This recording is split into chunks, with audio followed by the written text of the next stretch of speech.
আমি এখন আছি সাভার পল্লী বিদ্যুতের রাস্তায়। এই সাভার পল্লী বিদ্যুৎ নামটি করণ করা হয় 1980-90 দশকে।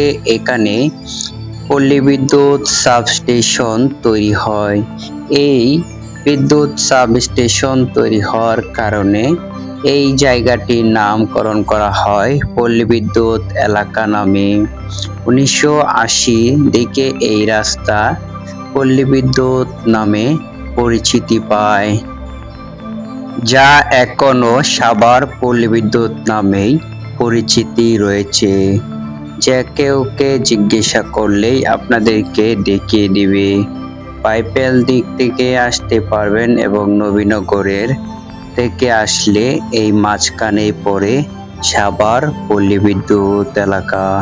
এখানে আপনাদের এলাকার বিদ্যুতের সকল অভিযোগ করতে পারবেন এবং সমস্যার সমাধান করতে পারবেন।